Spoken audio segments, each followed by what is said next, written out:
नमस्कार। इस वक्त मेरी मौजूदगी है खगड़िया ज़िले के कोशी कॉलेज रोड में। केरला स्टोरी को लेके जगह जगह कहीं न कहीं बवाल मच रहा है। उस हम पहुंचे हैं, जिला परिषद सदस्य है रजनीकांत। डिस्कस करेंगे उनसे कि द केरला स्टोरी को लेकर उनका क्या कुछ कहना है। द केरला स्टोरी को कैसे देखते हैं? द केरला स्टोरी एक बिल्कुल एक काल्पनिक स्टोरी है। इसमें कहीं कोई सच्चाई नहीं है। बीजेपी और आरएसएस के द्वारा ये प्रोपगेंडा है ताकि ये सत्ता में जो है बने रहे। जब जब चुनाव आता है ये बीजेपी आरएसएस के द्वारा तरह तरह के प्रोपगेंडा को समाज और देश भर में फैलाने का काम करता है, जिससे समाज के बीच, एक दूसरे धर्म के बीच, एक दूसरे जाति के बीच जो है नफ़रत को फैलाया जा सके, झूठी कहानियाँ को सुना करके, झूठी बातों को बता करके। तो हम उसको इसी नज़र से देख रहे हैं। बजरंग दल के द्वारा जो है हिंदू राष्ट्र की मांग किया जा रहा है इस द केरला स्टोरी को लेकर। आप बजरंग दल की बात कर रहे हैं। मैं समझता हूं कि देश भारत के अंदर संविधान को मानने वाले जो लोग नहीं हैं वो देश द्रोही हैं। चाहे बजरंग दल के लोग हो या कोई भी लोग, इसे उठा करके दूसरे देश में फेंक देना चाहिए। बंगाल में ममता बनर्जी जो है द केरला स्टोरी को बैन कर दी। बिल्कुल अच्छा। बीजेपी वाले जो है उन पर विरोध जता रहे हैं कि ऐसा करना उचित नहीं है। इस बात को कैसे बीजेपी के लोग क्यों नहीं विरोध करेंगे? ये उसका मनगढ़ंत कहानी है। ये जब जब चुनाव आता है वो कोई कहानी गढ़ता है। वहाँ बैन हो गया है तो स्वाभाविक है उसको दर्द होगा। ममता बनर्जी जी बैन किए हैं और यूपी में टैक्स फ्री कर दिया है। यूपी में किसकी सरकार है? योगी की सरकार है, बाबा की सरकार है। वहाँ टैक्स फ्री कर दिया। तो बीजेपी हमेशा ये चाहती है कि आम जनमानस के भावनाओं के साथ कैसे खेला जाए, उसे अच्छी तरह से पता है। आप देखिए, आप एक बिहार की, आपको एक अभी तत्काल जो मामला चल रहा है, पूरे बिहार में एक नफ़रत जैसा माहौल बना है। इस ओर आपका ध्यान हम आकर्षित कराना चाहेंगे। एक धीरेंद्र शास्त्री कोई चमत्कारी बाबा हैं, हम यूट्यूब सब से जान रहे हैं, आजकल बहुत वो फेमस बाबा है। वो कुछ दिन पहले उसका बयान आया था कि हम हिंदू राष्ट्र बनाएंगे, देश के हिंदुओं एक हो। ये कौन होता है बाबा?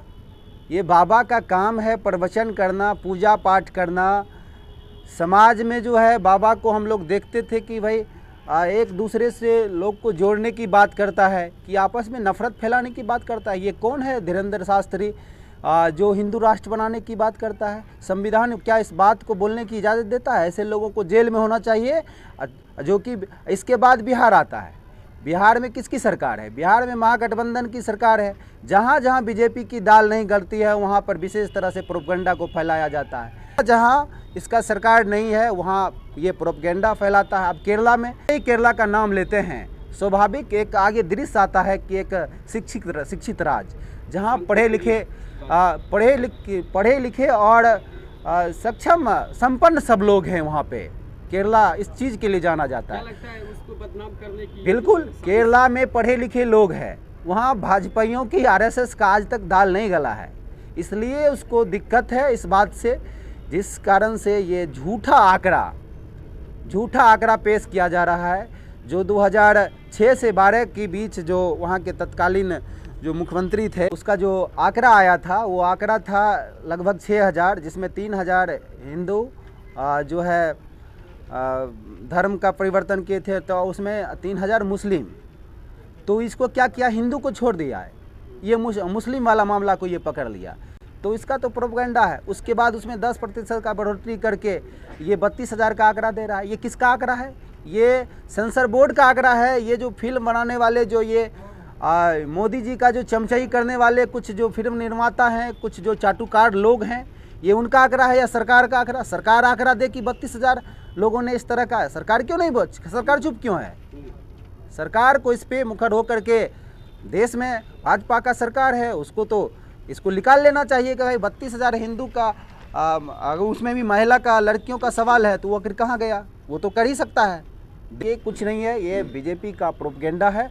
हम आम आवाम और ख़ास करके युवा साथी से कहेंगे कि अभी भी इस बीजेपी के झूठ को समझिए।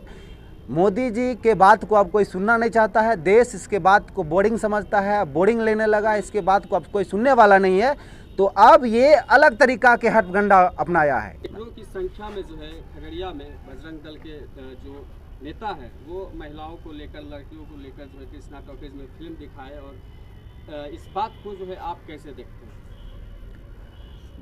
ये बजरंग दल के लोग यही सब काम क्यों करते हैं? इससे पहले भी बहुत सारे फिल्म लगता है जो सामाजिक धार्मिक को जोड़ने की, आपस में बहुत कुछ सीखने सिखाने की बात होता है उस फिल्म में, तो उसमें क्यों नहीं इसको पैसा दे करके जाते हैं फिल्म दिखाने के लिए? आपको कि ये सारे लोग ऊपर से गाइडेड होते हैं क्या? ये लोग को, अच्छा ये बजरंग दल वाले को पैसा कहाँ से आ रहा है ये फिल्म दिखाने के लिए? इसको आरएसएस के द्वारा, बीजेपी के द्वारा फंडिंग किया जा रहा है। ये जो मोदी जी काला धन लाने की जो बात कहे थे, काला धन तो लाए तो जरूर, मगर ये आम लोगों को नहीं दिए ना। ये आरएसएस वाले को, बजरंग दल वाले को ऐसे ही अपने जो लठैत जितने भी संगठन बना रखे हैं, अपने लठैत को दे रखे हैं, समय समय पर खर्च करते हैं, कभी फिल्म बना करके, कभी वीडियो बना करके। रजनीकांत जी, देश के भीतर का ही एक राज्य है मणिपुर, जहां हिंसा में लगभग 500 से अधिक घर जल गए, 54 लोग से अधिक की मृत्यु हो गई, लगभग 13,000 से अधिक लोग विस्थापित हो गए, लेकिन उस पर प्रधानमंत्री का ना एक भी जवाब आया, ना उस पर एक ट्वीट तक नहीं आया उस पर। प्रधानमंत्री जी कर्नाटका में रैली कर रहे हैं, तो उनको घर जले वो तो चाह ही रहे हैं, वो तो जलाने वाले पार्टी ही है।